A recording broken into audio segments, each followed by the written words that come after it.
Okay, so we're holding Eis Vav in the Maimer Balaila Hahu Tafshin Mem Dalid, and we will give a quick synopsis of where we were today and what we learned up until this point. And Mitzvah Hashem will finish the Maimer today.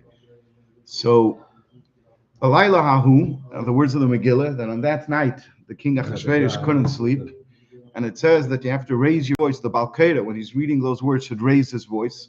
Why? Because that's the primary part of the nest. That's the main part of the nest, is that Balaila Hahu, that the king couldn't sleep.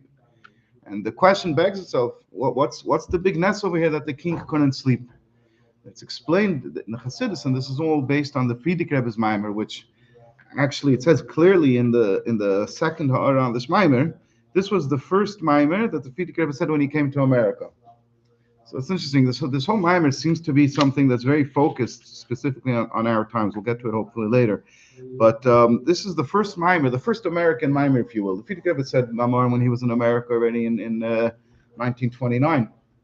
But this is the first Maimer that the Frierdiker Rebbe said when he came to America as the base to live, and it became the base of spreading Chassidus over the entire world. So this whole Maimer is based on that Maimer. And the Frierdiker Rebbe says over there that there's a system of day and there's a system of night. What's a system of day? He bases it on the Medrash. A system of day is when the Yidden perform mitzvahs and learn Torah the way they're supposed to. And when that happens, so then everything in the entire Seder Ishtalshlus, from the upper worlds all the way down into this world, operates correctly. What does it mean that it operates correctly? That Yidden who have a Maila over the other nations have everything that they need, and they don't face problems and they don't have trouble from the other nations or from the world itself.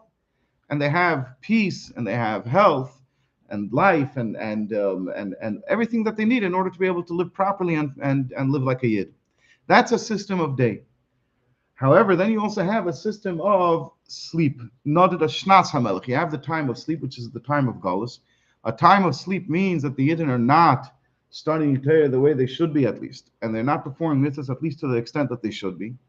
And then that causes a time of sleep also in the upper worlds, where the Maila of Yidden is not seen, it's not felt, and therefore the keiches, the hashpahs, the energies that are given to Yidden from the upper worlds don't come. And because of that, the Yidden have problems. And he compares that to a situation of sleep. What happens when a person is asleep? So he's able to think, he's able to feel, he even thinks about actions. Everything is working the way, everything exists just as it does when he's awake. You look at the person, everything is there. However, nothing works properly. Everything is working, and that's a brach and and in a broken way. Things come before the other. Things don't make sense. One thing follows the other thing, right? So that's a time. That's what sleep represents. That the Yidden, even though they're supposed to be getting everything properly, they don't get it in a proper way, and therefore they're in Galus. They're in a time of exile, and this is the big nest of Balaila Hahu. That's why we say it's the primary part of the nest. Because what's the Megillah saying? That the time was the time of Galus. That's why it's compared to night. In a time of night, the Yidden are supposed to be under the control of the nations, and they can make them problems as what was going on in the times of Haman and Achashverosh. And nevertheless, things worked out well for the Yidden. The Eibishter helped the Yidden and created miracles for them. And this is not something that's supposed to happen in a time of Galus. So that's the idea of Balaila Hahu Noded Shnas HaMelech. And the Rebbe takes it through a few levels. He explains that if we look better into it, what does it mean that a person is asleep? What happens when a person is asleep? So he explains it depends from whose perspective you're looking at it. If you're looking at it from the perspective of the human being, of the person down here, so then things are working less good, right? He doesn't have proper thoughts, doesn't have proper emotions, things aren't working the way they should be.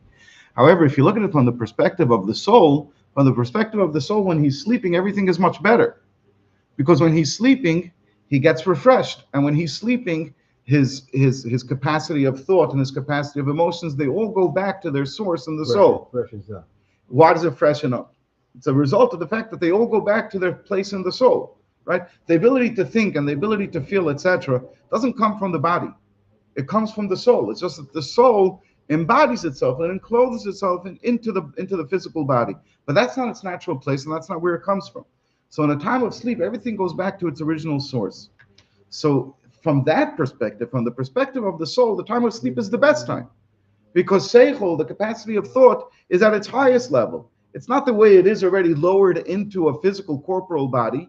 It's the way it is as it's part of the soul, as it exists within the soul. And the same thing with emotions, and the same thing with everything else. The same thing is with Gullus. In Gullus, so it depends. If you look at it from the perspective of this world, of what's going on down here, things are much worse. Things are terrible. But if you look at it at the perspective of the light itself, the light itself, and the light that comes to the Yidden in the time of Gullus, that light is in a much better place because it leaves this lowly world and it goes back up into its source.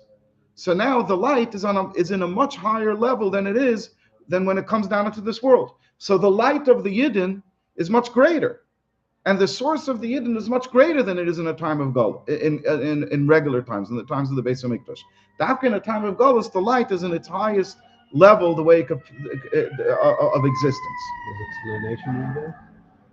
I mean, because it's Carlos and it's a difficult time, but yet it's the neshama is even more Powerful awakened, powerful, and awakened when that it was a Beth Migdash. Yes, absolutely. That's exactly what he's saying. Okay. Something isn't adding up to you. No, I mean, because it's like the last generation. The Rebbe said it's the last generation that's Of Gullus and the first generation of Gula. Going right straight to the Gula. So yeah. I guess it has to do something with that. That's why we are very, very close to hooking. That was my thought before, that this is a Maimon that the Frierdiker Rebbe said when he came to America. It's an American Maimon. Okay. And then the Rebbe expanded on the Frierdiker Rebbe's Maimon in Tavshin and Dalet. The Tavshin Mems was when the Koch and Mashiach went to a whole other level. I mean, if you would say that the Koch of the Rebbe and Mashiach before the Tavshin Mems was on a whole other level, then even Lagabi, the whole other level of the Rebbe, Lagabi, the way things were previously, the Tavshin Mems took it to a whole other level. And over here, the Rebbe says this Maimon, and the Rebbe is talking to us things that earlier in Gullus, we wouldn't be able to work with it. We wouldn't be able to see it. We would have nothing to do with it. But in this Maimon, since we're getting closer to the time of Gula, we could already start connecting to a whole other view and start seeing the Pnimius, start seeing the truth of Gullus. And that will lead us to the truth of Gula. So that's exactly his point. We're going to take it step by step, okay? So in truth, from our perspective, the time of Gullus is a very dark time. But from the perspective of the upper world, the time of Gullus is the time of the ultimate light. Because then the light doesn't have to be busy with this world. The light is the way it is in its source, and it's doing much better over there. Everything is much better over there, okay? So now the question is, though, can we connect the two? Can we connect the two? Because B'Poel Mamish, there's a Gullus down here in this world when the light goes up. And that's what he's saying. That was Balaila Hahu Nadad Shnas HaMelech. It was still Gullus. It didn't become Geula. Nevertheless, even in the time of Gullus, we had the light of the upper worlds. In other words, it came, the way it is, Lamaila came all the way down here into this world, right? And therefore it was on a much higher level. In other words, there's three ways the way the system could be working, okay? One way the way the system could be working is that it's the time of the Zman HaBayis, it's the time of the Beis HaMikdash, everything is working fine. In Seder Shtal Shlosim Malikolam, and down here in this world, you have the Yidden receiving the iris, the lights, and the energies that they're supposed to be receiving, and everything is working fine. Then you have the other way, the complete opposite, which is that it's a time of Gullus, and the light isn't coming to the Yidden. The Yidden aren't receiving what they need to receive, and therefore it's a time of Gullus. Those are the two standard systems. But then you have the Balaila Hahu Nadad Shnas HaMelech system. What happens over there? That it's a time of Gullus, and therefore we don't have the light of the time of the Beis Hamikdash. It's still a time of Gullus. We don't have that. But we have something much, much greater than that. And what is that? The light, the way it is in its source, all the way Lamaila, comes as it is down here into this world. You understand? So it's not like in the times of the Beis Hamikdash where the light lowers itself and becomes less, and then becomes on a lower level, and then it comes into this world. That's the way things work in the times of the Beis Hamikdash. Is it a reveal or it's not a reveal? So it's a different type of revealed. It's a It, different type of it's a reveal. different type Okay. of revealed. Let's take in the time of the Beis Hamikdash, right? Yidden were able to experience true love to the Eibishter and true fear of the Eibishter. They were able to feel it passionately in their heart. In the time of Golus, that's on a much lower level. In the time of the Beis Hamikdash, Yidden were able to perform all of the mitzvahs, right? The mitzvahs that are dependent on the Beis Hamikdash being in existence and the Yidden living in their land. So that's called revealed good. They went to the Beis Hamikdash. They brought Bikurim to the Eibishter. They ruled, the one who ruled the Yidden was a Yiddish king who had fear of the Eibishter. In a revealed way, everything was much better. In the time of Nadad Ashnas HaMelech, the Yidden were in Golus. They couldn't study Torah the way they were able to when they were in Eretz Yisrael. They were in exile. They weren't living in Eretz Yisrael b'chlal. They had to deal with Rishayim, with Haman, etc. Right? So, in the standard definition of a revealed way, everything was lower. Okay. However, they had this nest of Purim, which brought with it a revelation that didn't exist even in the times of the Beis Hamikdash. The nest of Purim brought down the higher level of light, the light that comes from the essence Kivyachal of the Eibishter. That came down into this world and manifested itself in the nest of Purim. And that's something that we didn't even have in the times of the Beis Hamikdash. So yes, it's a revelation in that sense, but it didn't change the day-to-day experience beyond in every detail. Okay, could give an example. We give an example. If you take an example of a father and a son, okay, so you have a father and a son who Baruch Hashem have a good relationship. Then you have a father and a son who Rahman al don't have a good relationship. Okay, so when the father and the son have a good relationship, in that case you say that the love and the connection between the father and the son are in a revealed level, in a revealed state. Then you have, when Rahman al-Islam, there's not a good relationship. And over there you say, what's going on in a revealed way? In a revealed way, things are not good, right? You don't see that love and that connection between the father and the son. But then you have Adab, on the contrary, because of this strained relationship, it calls out, and even the pain and the difficulty call out an even deeper connection that the father has to his son, a yearning and a deeper connection. It's the time of crisis connection. And the time of crisis connection is much higher. And therefore, you see in a second how a father and a son could make up and repair their relationship even after years or even decades where it was broken. Unfortunately, it takes a crisis to bring it out. But in that moment of crisis, you see that essential connection between the father and the son that's not dependent on saying good morning, that's not dependent on all of the standard behaviors and expressions of love. It's beyond all of that. It's something that touches the essence of the soul, where the father will give his very life to help a child who's in trouble. So you ask me in a revealed way, right? When are things revealed? Well, it depends what you mean when you say revealed. If you mean the standard definition of revelation, so then absolutely when there's a good relationship between the father and the son, then the connection and the love between the father and the son are revealed. And when there's a strained relationship, then they're not revealed.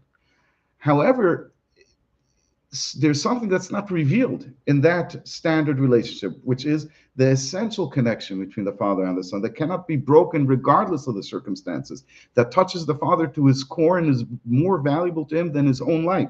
That's why he'll give his life to save his child. That's not real, and that's only is only expressed in a time of gullus, in a time of crisis, in a time of a strained relationship. So that is revealed then. So it depends what you mean when you say revealed. Now the question is if it's a binary choice, right? If I have to choose either this or that. So we're going to get to it. But let's, the introduction took up a lot more time than I had intended. So let's just say like this, that the Rebbe says that actually the truth of Galus is a time of a deeper connection. It's a time of a connection that's the connection of the essence of the Eibishter to the essence of the Yidden. And therefore the time of Galus is actually a time of birth. It's a time, like we learned 2 weeks ago, is a time when the child, so to speak, of Geula is actually born in Golis. Like we brought down when the Yidden left into Golis, that's when the conception, so to speak, of Geula occurred. And not only that, the development of the child in the mother's womb happens all throughout Golis. And there we gave a muscle of that of a husband who had to leave his wife, but before he left his wife, they were together, and from that the child started being developed in the womb. But throughout the time of Golis, you don't see a child. The child is hidden in the mother's womb. But when is it growing? When is it developing? Dafka in this time of separation, even though it's only revealed later. And so too in the time of Golis. The time of Golis is the time of the greatest birth. It is the time of the greatest revelation, but we can't see it. So it's a revelation in the sense that the light of the Geula is beginning to shine and is beginning to develop, but not in a revealed way. We can't experience it until the moment of Geula. Then suddenly the child is born, right? So, That so explains that in time of the Geula, why the love and connection with God is even much greater. it's even much greater because you see that a child is being developed. So, yeah, the child was born in one day. It didn't come from nowhere. There was a 9-month process before. Right. So the whole time it was being revealed. But when we say revealed in the sense, we don't mean that you can experience it, but it was being revealed in the sense that it was being created, it was being developed. Okay. So now let's see what caused this revelation of Balaila Hahu. Why on Balaila Hahu suddenly we had this revelation of the essential light of the Eivishter, the light that came from the source. Why was it suddenly revealed in this world? And that's what David explains in Eisvav. So let's get going. Umamshich b'hamayim, the Fidik Rebbe explains in his Maimon, why was it then at the time of Golis, in the time of Achashverosh, suddenly we had a situation that the king could not sleep. That even though it was a time of Golos, nevertheless, the greatest connection between the Eibishter and the Yidden was revealed and brought about the Ness of Purim, Nes to Purim. What created that situation? That was brought about through the Mesiras Nefesh of the Yidden throughout the entire year. And the question is why? Why is it that Mesiras Nefesh specifically brings about this revelation? Of course, we could always say because Mesiras Nefesh is the Yidden giving himself over entirely. It's self-sacrifice. You could say it's because it's the greatest form of service of the Eibishter. But nothing in Yiddishkeit works just based on that. Everything has beautiful meaning and everything works as a system in a very exact way. And the question is, what's the exact mechanism of Mesiras Nefesh? Why is it that Dafka Mesiras Nefesh causes this idea that even in the time of Golus, the Eibishter reveals himself in this world, and not only reveals himself in the regular way, but it's the highest connection between the Eibishter and the Yidden becomes revealed. So he says like this: Mesiras Nefesh. What's the idea of Mesiras Nefesh? The idea of Mesiras Nefesh is that a person says that my mind says that it wants to live. My mind says that doing things that hurt its experience in this world for the sake of the Eibishter makes no sense. It's irrational. I right now should be doing something else, and never mind my midas say that. And but what does the Mesiras Nefesh say? It completely disregards what the mind says, and it completely disregards what the heart says, and it overrides it. And it says, no, you're going to behave now according to the way the essence of the soul wants you to behave. Okay, so that's the what happens with Mesiras Nefesh. And this is the Bechina of Yechida. This is the highest level of the neshama, or you could call it the etzem of the neshama, if you will, in general terms. So that is what causes the person to act in the way of Mesiras Nefesh. V'hainu. So he explains. Now listen to this explanation. Because I heard once before that Yechida is not in a person. Yechida is there's ruach, nefesh, ruach, neshama, yechida, Chaya Yechida. Correct. So. And nefesh is the part of the body that actually embodies itself, so to speak, becomes part of the body. This is true. So Yechida in general does not have a interaction with the body, with the person, with what we call the person. But that's in regular times. However, in a time of something that touches on the Yid's connection to the Eibishter, where his connection to the Eibishter is threatened, like somebody wants him chas v'shalom to declare that he is not a Yid.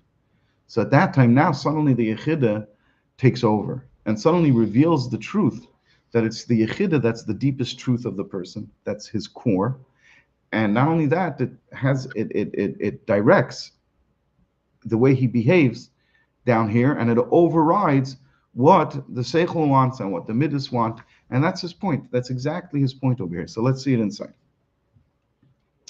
The idea of Mesiris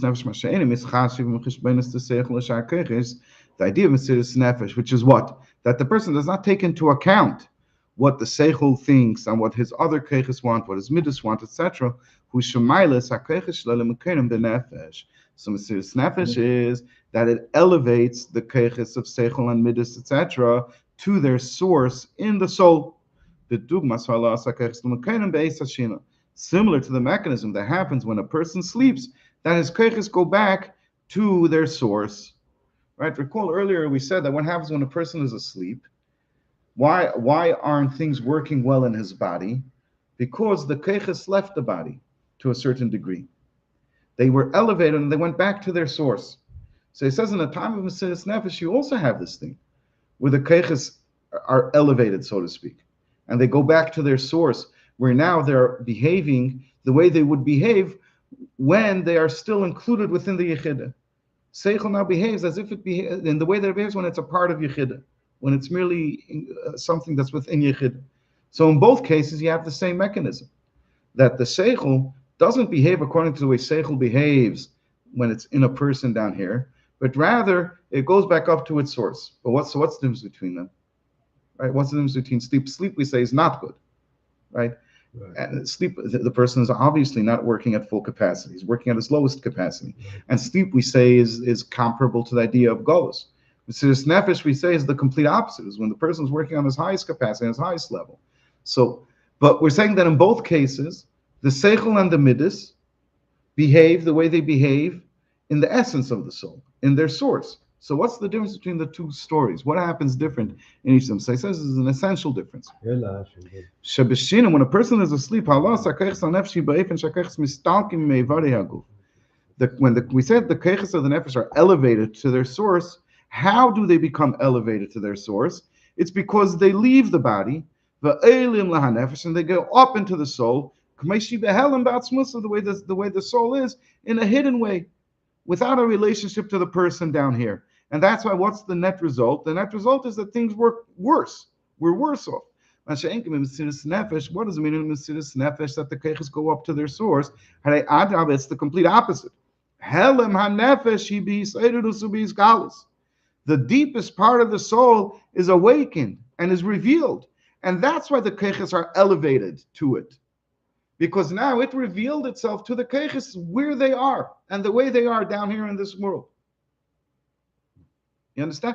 Why is it that the keches descend from the etzem of the nefesh, from the helam of the nefesh? Why is it descend? Descent, just remind me, the synonymous for descent.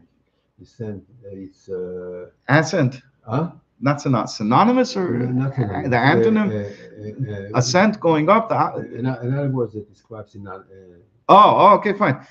Synonym, yeah. It lowers. It lowers itself. Lowers itself. Yeah. Yerida. So what's the word again? Descent. Descent means the going down. The yerida. Yeah. Okay. So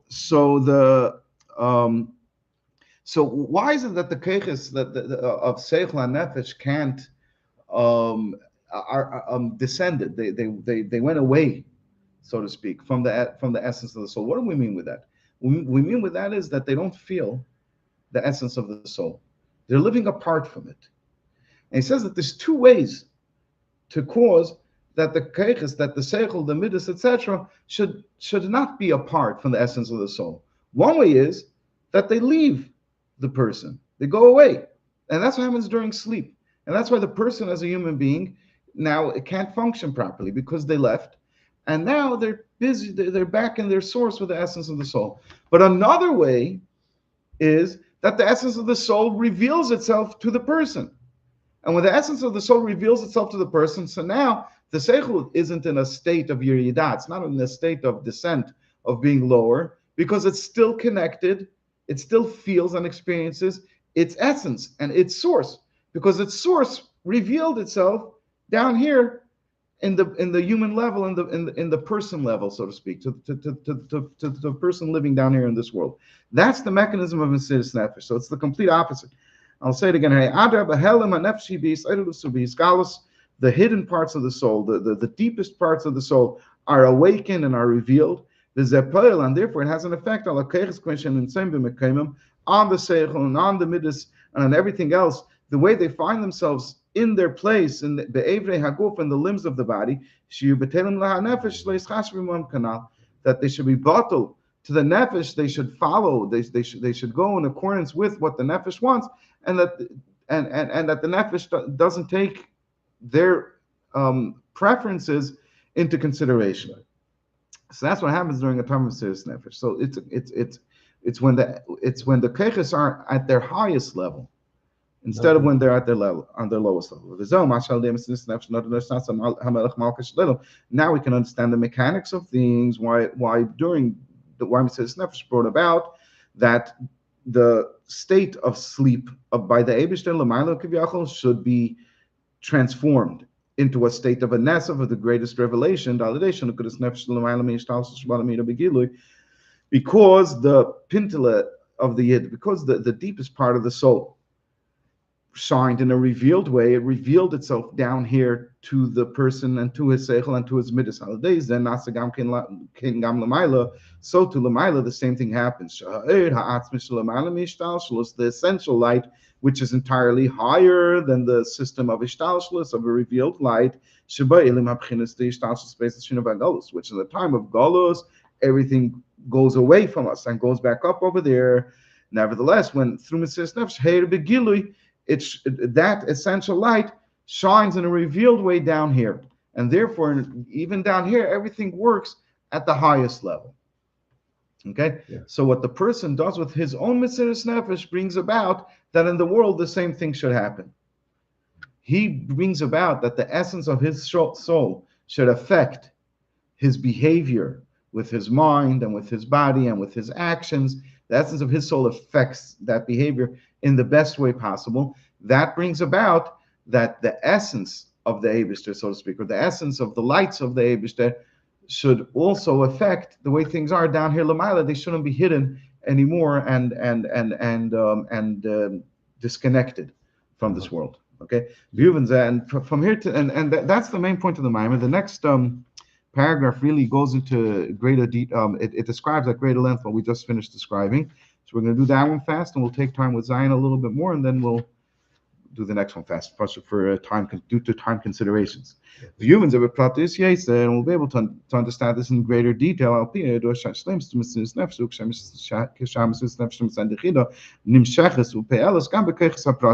It's known that the highest type of Mesiris Nefesh is when the Mesiris Nefesh actually has an effect on the person's individual faculties, which is called with his entire heart, with his entire soul. That also the particular avodah that every detail of the person, every one of his faculties has. In other words, beyond the standard limitations of that koach. What's he saying over here? He's saying that when we say Mesiris Nefesh, what do we usually mean Mesiris Nefesh? Mesiris Nefesh is usually an act of canceling. An act of canceling. Of canceling. Of canceling. Canceling the other side. The person dies. No. Oh. The person dies. Yeah. What happens? What's Mesiris Nefesh in its most literal sense, and it's in its most commonly understood sense? That what does the Mesiris Nefesh do to the person's mind? What does the Mesiris Nefesh do to the person's body, to his heart, and what does it do to his actions? It finishes them. He goes against the body finishes the person body. is killed. Yeah. The person is killed on Mesiris Nefesh. Oh, yeah, right. Right? Yeah. It was all right. So that's one type of Mesiris Nefesh. That's one throughout generations. Yeah, and unfortunately in our generation also wasn't supposed to happen. Right? In Europe. Yeah, in Europe, and unfortunately also recently in Eretz Yisrael. Yeah. So that's the standard type of Mesiris Nefesh. Now, even in a spiritual sense, even if it's not physical Mesiris Nefesh, even in a spiritual sense, Mesiris Nefesh could also have the effect of totally canceling the person's abilities. Where he says, you know what, I'm not going to use my head. If I use my head, I'm going to get into trouble. And my head totally doesn't want to do what it's supposed to do. It totally doesn't want to listen to the Avish. Just says, therefore, what are we going to do? We're going to totally cancel thought. Yeah, we're going to be that stereotypical label of a religious person who doesn't think, he can't think, so therefore he's religious, right? It's another type of Mesiras Nefesh, and it's a much higher form of living without a question, where the person says, listen, I can either try to connect to the Eibishter on the level of rational understanding, of reasoning, of seichel, or I could say that's always going to get in the way. So therefore, what am I going to do? I'm going to use my deeper connection to the Eibishter to cancel thought, to cancel seichel. So that's also a type of Mesiras Nefesh. So what does the Mesiras Nefesh do? It cancels. It cancels what Seichel wants to do. This is a better example of this is, for example, when the Yidden were living in Russia, when they were not being slaughtered. They were living in Russia under communism. They're not being killed, right? But their life is miserable. They might be killed. They could be sent to Siberia. Their family could be destroyed, right? So what does Seichel say? Even Seichel of Kedusha says that now is not the time to live your life fully as a Yid. It's a different type of time, and you have a different way of expressing your Yiddishkeit. That's what the Seichel says. Comes Mesiras Nefesh and says no. That also in this time, I'm going to live completely as a Yid, completely without any compromise, right? Without holding back whatsoever. What did Mesiras Nefesh do over here? It overrode Seichel. It's not pshat that Seichel was taken over by Mesiras Nefesh. The pshat is that it was overruled, it was overridden. It was said, we're not going to listen to you. That's standard Mesiras Nefesh, either in the physical sense, where the person literally is destroyed, or even in the spiritual sense, where he says, we're going to set aside my seichel, either because I'm not going to utilize my seichel, or because I'm totally going to disregard my seichel, if it's like a time when the Yidden were living in Russia, let's say, under the time of Xeris. That's the standard, most common way of understanding Mesiras Nefesh. By the Rebbe, Mesiras Nefesh is a whole other thing. It's brought down in Chassidus also, but the Rebbe's emphasis on it is different than ever before. By the Rebbe, what does the Rebbe want with Mesiras Nefesh? The Rebbe wants with Mesiras Nefesh is that you should think. You should have an understanding of the Eibishter. Your relationship to the Eibishter should be very much something that you could relate to on an intellectual level. It should very much be something that you can relate to on an emotional level. But it should be permeated, and it should be in accordance with the way the essence of your soul wants it to be. In other words, your seichel does not define your relationship with the Eibishter. Your midas don't define your relationship to the Eibishter. It's the essence of the soul that defines that. But the seichel and the midas certainly participate. Not only do they participate fully in line with the way the essence of the soul wants it to be. And that's the Mesiras Nefesh of America. And that's very connected to this week's parsha, to the Maimer of Atat Tzav, which is on this week's parsha, right? Where the Mesiras Nefesh does what?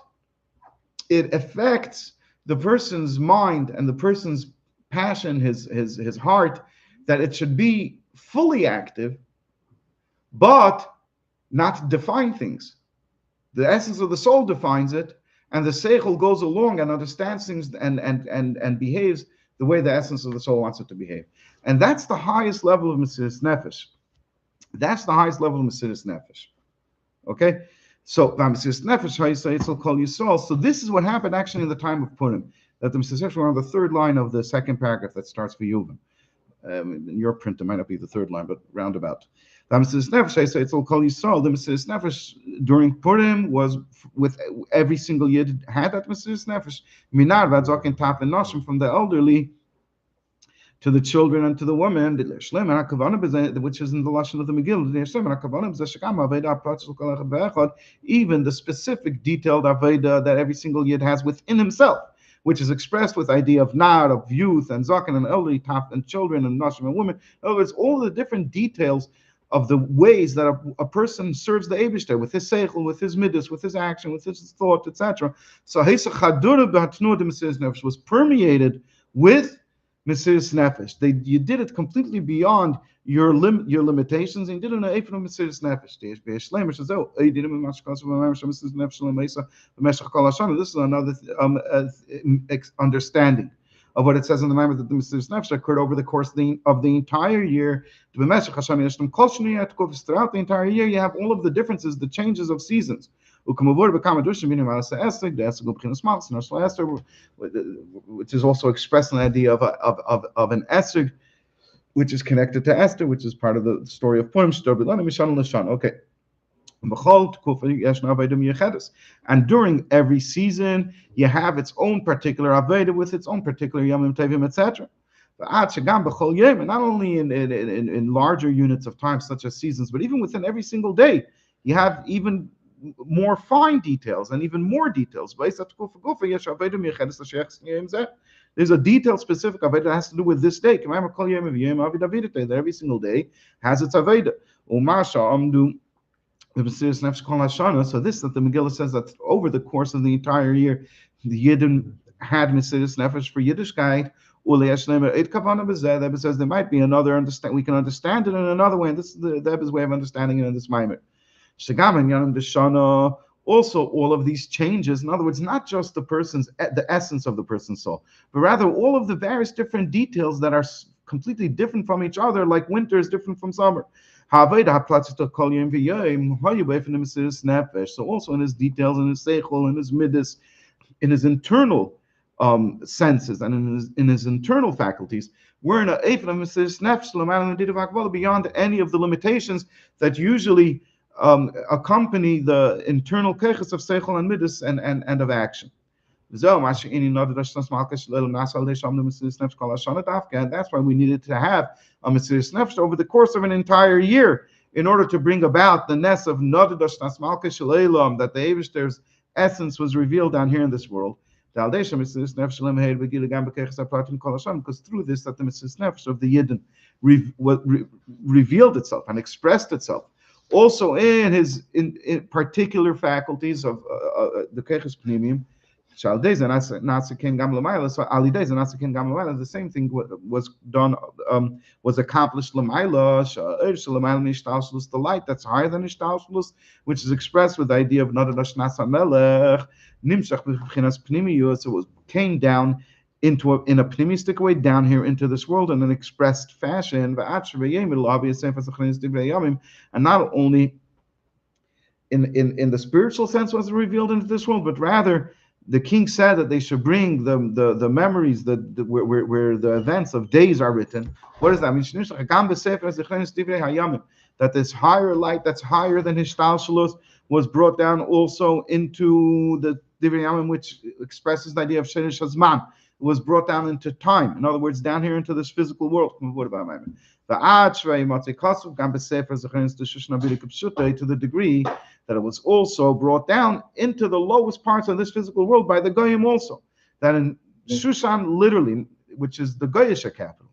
And what's Shushan? In what time is Shushan? Gambas Mana Golus, also, which is the time of Golus. Golul Elam, when they, like in the Lashon of the Pasuk, the Golul, or in the Gemara, Sifri, Amedesh.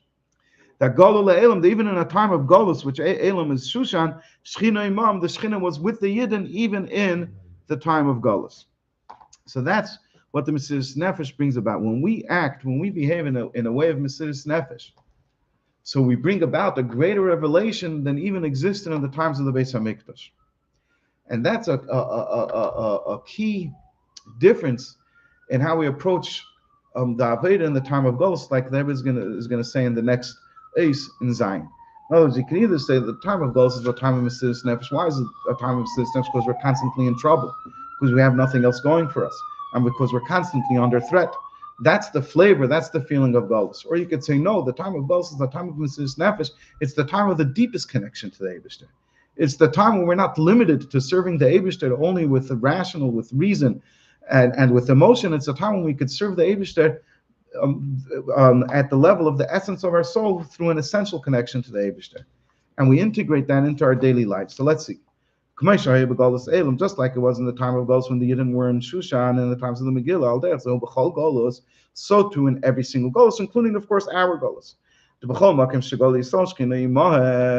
That notwithstanding the fact that the Yidden are in Golus, nevertheless, the Shechina is still with us even here in Golus. The Golul Le'edoim, which is our present Golus, our current Golus, Shechina Imam. The Shechina is with us here. Shalidei Sheisol, but how do we activate that? How do we live with that? Shalidei Sheisol Em de Mesiris Nefesh, through this, that the Yidden have Mesiris Nefesh. She'eno Mispaish Mipnei Hamaligim, that they're not embarrassed, they're not shamed by the scoffers, by the people who make fun of them, or even by the very world that makes fun of them. She's a caution to know the Mesiris Nefesh, which this requires Mesiris Nefesh. David talks about this at length in other places. Which knows some Mesiris Nefesh, especially Mipnei Hamaligim, the Sheches Etzle, B'Yonim HaPratim, the Torah Mitzvahs, B'Meshach Kol Hayev, and the Mesiris Nefesh of not being embarrassed from people who make fun of you. That has an effect and an impact in the Torah mitzvahs that he performs the entire day. And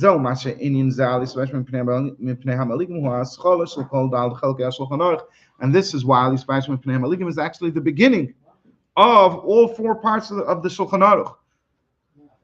Until the Mesiris Nefesh also brings about within him, in addition, in his study of Torah and his performance of mitzvahs at a higher level.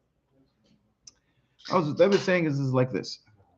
There's it was either a letter or a zettel of David that I saw that I didn't understand until I learned this Maimon. David says David was writing to somebody who was getting a lot of trouble, who was getting a lot of tzaris from the people who were around him. He was trying to spread Yiddishkeit wherever it was that he was. It was in the 50s, I think he was in Eretz Yisrael. And there were people who were making him a lot of difficulties, but not that they were getting in his way. They were putting him down. And he wrote to the Rebbe about this. And the Rebbe told him not to be concerned about it. He said this is actually the way things work, as evidenced by the fact that Al Yevish Mipnei Haligim, not to be impressed by those who put you down and who make fun of you and denigrate you, is actually the beginning of Shulchan Aruch. And the Rebbe says that it's the beginning of Shulchan Aruch, and it's also the foundation of Shulchan Aruch. So that it's the beginning of Shulchan Aruch, I was able to understand, right? Because he's saying, if you want to be able to do mitzvahs, you have to be able to stand up to that shame. You have to be able to overcome that shame. So that's why before the Shulchan Aruch goes into telling you all of the things that you have to do, he starts off by saying, because without that, you won't be able to do the mitzvahs out of shame. So that's why it's the beginning. But why is it the foundation? Why is what is not being embarrassed? How does that create a foundation for every single mitzvah? What's the connection with that? This Maimon explains it very well. What he's saying is what's Al Yevish Mipnei Haligim? Al Yevish Mipnei Haligim is Mesiris Nefesh. It's the person saying that notwithstanding all of the problems and all of the shame that people might want to bring upon me, I am going to ignore all of that. My mind doesn't want me to. My heart doesn't want me to. But I'm going to have Mesiris Nefesh. I'm going to be a proud Jew, and I'm just going to do it. And we're just going to do it. So this doing mitzvahs, confidence but it's way beyond from the Emunah. It's not confidence. It's Mesiris Nefesh. It's So saying in the Mesiris Nefesh, I think that's.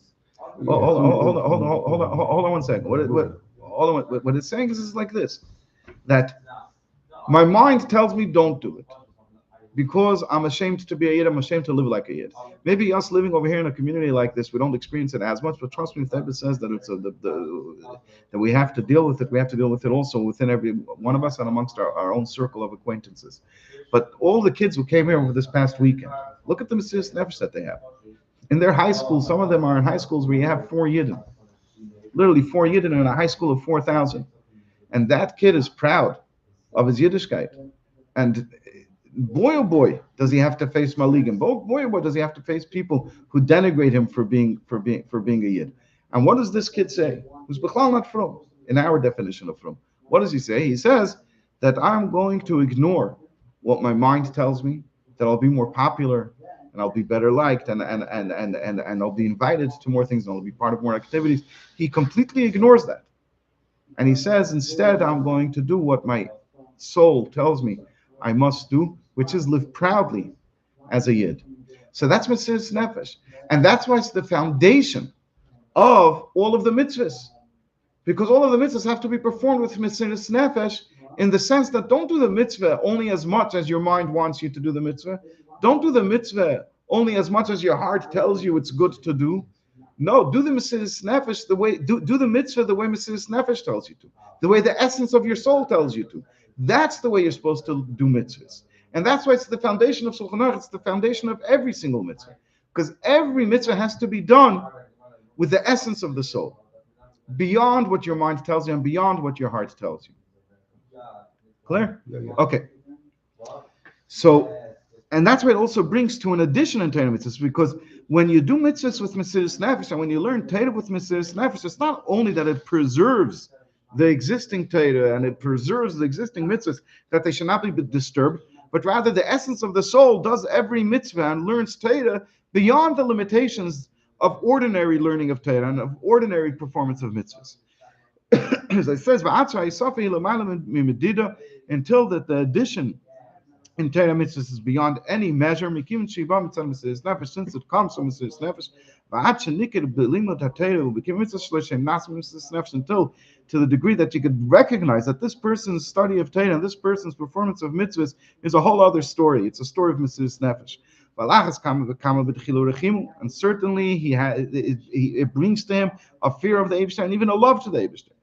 What does this mean, at least on a practical level, this fear of the Eibishter and the love of the Eibishter?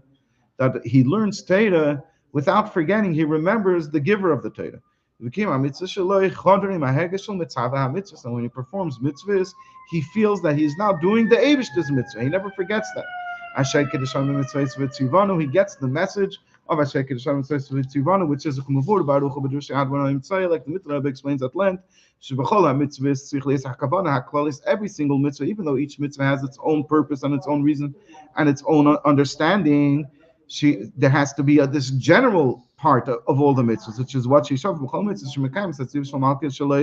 which is equal in all of the other mitzvahs, just like in the essence of the soul, everything is shav, everything is equal. So there's a dimension of the mitzvah of mitzvahs where they're all the same, which is what? This is a mitzvah because the Eibishter told me to do it, and not because of the particular reasoning of the mitzvah and the particular flavor of the mitzvah. It's a mitzvah because the Eibishter told me to do it.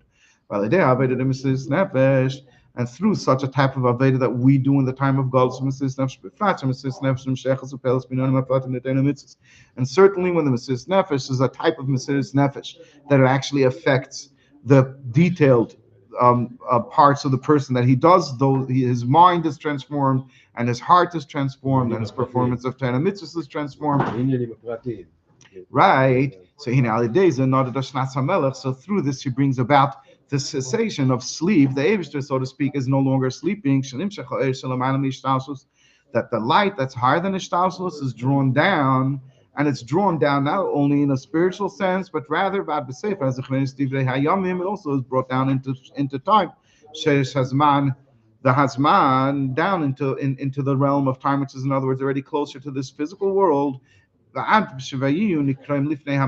the degree that this is also read aloud before the king. Also literally, it's read before the melech, the Achashverosh, which is the simple understanding of the pasuk. In this physical world, and not only in this physical world, including also including while we are still under the rule of Achashverosh in the time of Golos, that even when we're in a time of Golos, and therefore we have to listen to the laws of the land, at least if it doesn't contradict Torah mitzvahs. And the Yid is only second to the king, because it's a time of Golos, that even in that time itself, the kings will be your caregivers. The Geizvim al elu shebetchila hayim menagdim la Yehudim v'yadus sheyisai la Yehudim v'yadus, and they decree upon those who initially were against Jews and against Judaism that now they have to help Yidden and they have to help Yiddishkeit. The Ache is to the point, to the degree that we bring about a transformation of darkness into light and bitterness into sweetness. Similar to the way it was in the days of Mordechai and Esther. That the king Achashverosh himself, the physical king Achashverosh, Gaza al Menagid, he decreed on the enemy of the Yid, that he should go and announce in front of Mordechai the Yehudi, the one who lived revealed in a revealed way and in a proud way as a Yid, that this honor is given to the king, to the person who the king wants to show, wants to bring about his yikar, his honor. Sai Malka Shaleilam Begam Lahavdil Hamelach Hachashverosh Kipshute. Sai, the king of the world, the Eibishter, and Sai also literally the king Achashverosh in the literal sense. So what's the Rebbe saying over here? That through behavior in a way of Mesiras Nefesh, in a time of Golos, what do we have? We have that even while we're still in Golos, the kings in this world and the nations of this world don't go against us and they help us, which is what happened in the time of the Gzeda of Haman. The king Achashverosh said that the Jew Mordechai has to be honored, and he has to be honored by whom? By his enemy. This is that connection where it's greater than in the time of the Beis Hamikdash. Because over here, even in the time of Galus, we have the revelation of that highest level, the highest light, the Eir, that's beyond Hishtalshalus, becomes revealed also in a time of Galus. However, in the time of Galus, it was just, in the time of the Megillah, was just during that extraordinary time of the Nes of Purim. What the Rebbe is saying is, and this is what it has to do with the fact that we're getting closer to the time of Geula, that we are the last generation of Golus and the first generation of Geula. The Rebbe is saying that now, unlike in previous generations. You say, why is the Rebbe saying this now? Why hasn't it been like this throughout the 2,000 years? Ulei Yeshlem. Perhaps we could say because we're getting closer to the Geula and because we are the generation of Geula. So now the Rebbe is saying that Golus can be a different experience. Golus does not have to be an experience of trouble for the Yidden and difficulty and concealment. Instead, Golus can and therefore should and must be an experience of the Yid connecting to his Mesiras Nefesh, connecting to the Eibishter beyond reason and beyond his emotions, but not by destroying them, instead by having his reason and his emotions, his daily life, the details of his life, be in line and work according to the definition of the essence of his soul. And what happens when the Yid does that? Now, today in this world, what happens when the Yid does that? He brings about a Geula for the Yid even when he's in Golus. And I can't help but say to myself, because the Rebbe says this comes also before the king Achashverosh physically. That's what happened in the time of Megillah. What do we have now? What do we have going on in Shushan Abira? What do we have in the place known previously as Persia, as Iran? And what do we have now with the king Achashverosh with Trump? Look at what's going on now in the world. We're going to see that this is what's going to happen in Pel Mamish. You have the Haman in Iran, which is part of the area of Persia. And he wants to destroy the Yid and is working on his plan for 47 years. He's the Menagid. And you have the Melech HaChashverosh Kipshutei, Trump, who's doing what? By all indications, and I'm not a Navi, but by all indications, he's getting ready to bring about a regime change in Persia, in Shushan, in Iran, and bring about a situation where not only will Iran not be an enemy of the Yid, but instead there will be a new regime. And will be Haman, Iran will have to help the Yidden. And this is being done by who? By Achashverosh, by Trump, not by the Yid. In other words, when a Yid, by us having Mesiras Nefesh now in the time of Golus, even before the Gula comes, if Chas V'Shalom the Gula is delayed by another minute, even before the Gula comes, even in a time of Golus, the guy himself, Trump, Achashverosh, goes and forces the other guy, Iran, to stop being an enemy of the Yid and instead to be transformed into a friend and into a helper and a facilitator of the Yid. This is literally what's going on in front of our eyes. And I'm not a Navi, but may it end up that way. But this is a process that's happening literally in these days. The aircraft carriers and the planes and the soldiers are being transported literally as we speak by Achashverosh, by Trump, to transform Haman, Iran, from an enemy of the Yid into a helper of a Yid, and it's happening in a time of Golus. It's a revelation of Mashiach in the time of Golus. So may Taka happen, but we know what we have to do. We know why these processes happen. They don't happen because of Trump. They happen because the Yid has Mesiras Nefesh. When you see a Yid today doing a mitzvah, you see there's something different about that mitzvah. You see the essence of his soul shining through that mitzvah. When you hear his study of Torah, you don't see a self-centered study of Torah, an egotistical study of Torah, a study of Torah that's based on the logic of Torah. You see a Yid who's learning Torah, and he feels this is the Eibishter's Torah. And it's just felt in every word of Torah that he speaks. And that's the Mesiras Nefesh that connects the essence of the Yid with his day-to-day action, which brings about the connection of the lights of higher than his Hishtalshalos, even in the time of Galus, down here into this world, into these days, and may we have it even before Purim. So that when Purim comes around, along already, we could already be celebrating, just like the day of Purim was a day of celebration in the times of the Megillah, right? The battle was won the day before. By the time Purim comes along, we should be able to be celebrating the end of this nightmare, and the beginning of a new time when it's transformed into a helper of the Yidden. So let us do our work, and the time of Adar and the time of Purim is an easy time to do this work. The Pasha makes it easier. Until the Yidden had, even in the time of Galus, they had light and happiness and joy and glory. So too shall it be for us living here in Galus. It should be for us. The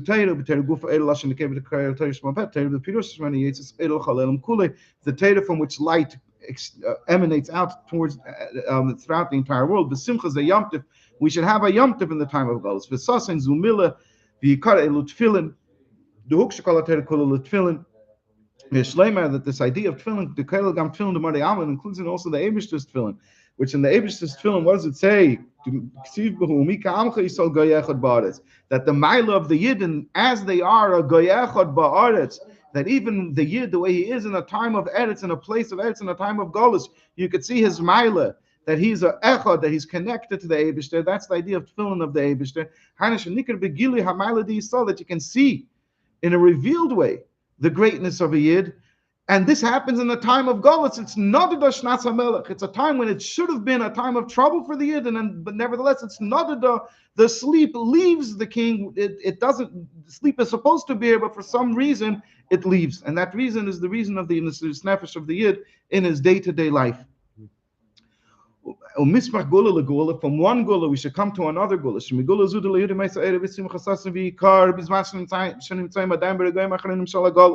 But from the geula that we are experiencing now, like I said, we're experiencing the geula from the danger and from the nightmare of Iran that literally wanted to destroy the Yidden. So this is a geula that we're experiencing even while we are in galus. So we should come immediately to the ultimate geula. We should come immediately to the complete geula.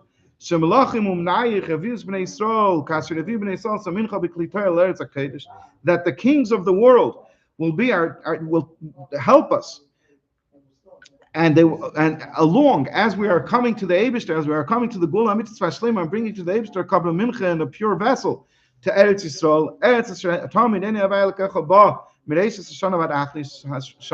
A land where the eyes of the Eibishter are always resting there, and the Eibishter, in other words, he's always revealed there. And within the Eretz Yisrael itself, the great city of Yerushalayim, the city of David HaMelech, who is called the Melech HaMashiach. And within Yerushalayim, in the holy mountain, in the right in the Harabayis, and within the Harabayis itself, in the Beis Hamikdash itself. And listen to these beautiful words of man. All of this should be in a way of zrizus, in the way of light-footedness, that is happening quickly, and it's also being done in a joyful and in a spirited way. Until the highest level of zrizus, beyond any limitations. Until the level of lo yada, in other words, beyond the limitations of yada, of understanding, as mintan starain besimcha rabba, that we dance with great joy directly into Shalom, which is this joy that we're dancing with is beyond any limitation and boundary. We dance with it in der Geula Mitzvah Shlema, into the complete and ultimate redemption, speedily in our days. So what will happen then? All of the Yidden throughout all of the generations, and on our head will be the Fidikreb. Along with Mordechai Yehudi, Esther and Malka from the Megillah, from the times of Purim. Kulam Yigolu Mehagolos, they will all be redeemed from Golos, which this will be, in other words, the Shlemus HaGola. It's a Shlemus of redemption where everybody is redeemed. biyachad and shleimus ha'am, and we will also have the shleimus of the nation, the entire nation, Jewish nation will be whole. Ushleimus ha'teira, the David's Torah will be whole. It won't be limited the way it is in the times of Gaulish or even in the times of the Beis Hamikdash. Ushleimus ha'aretz, and also Eretz Yisrael will be in a whole and complete way, even beyond the completeness of the times of David Melech and Shlomo Melech, because it will be the Eivishter will expand your borders. Gam Eretz Keni Kniz v'Kadmoni, not only Gaza and the West Bank, so called, but it will also be Jordan, and it will be the land of the Keni, the Kniz, and the Kadmoni, and Lebanon, and everywhere. The Ein Mika Yetzim v'Dei Psutei, and a pasuk can never be taken out of its literal understanding. And not only that, the literal understanding of Torah, which is this physical world, the world of action, who ha'ikid is the main part of the whole story of Hayesod and the entire foundation. Shekol Seder Shas Nitzav of the entire Seder Shas is actually standing and dependent on this. Ukapirish Hayadua, the Vini Avai Nitzav Olav, and is known the Pirish of Hine Avai Nitzav Olav, that the Eibishter Kivyachol is standing on him. All of the Yonim L'Mayla are dependent on him. So they've been saying that when we say Geula, when we say Eretz Keni Knizi v'Kadmoni, we mean it literally in the physical sense, because everything is standing on the physical sense. Everything depends on the physical sense. That's where the main game is. Ubepashtus, and in simple words, Shebekariv Mamish, that immediately, speedily, Tia Agula Amitis v'Hashlema, that we will have the full and complete redemption to Kol Yisrael Shemeshach Kol Adayos, of all Yidden throughout from all of the generations, and there will be neshamis begufim, souls in their bodies al Mashiach Tzidkenu, through Melech HaMashiach v'imheida v'yameinu mamish, in our days mamish. Amen. May it be now.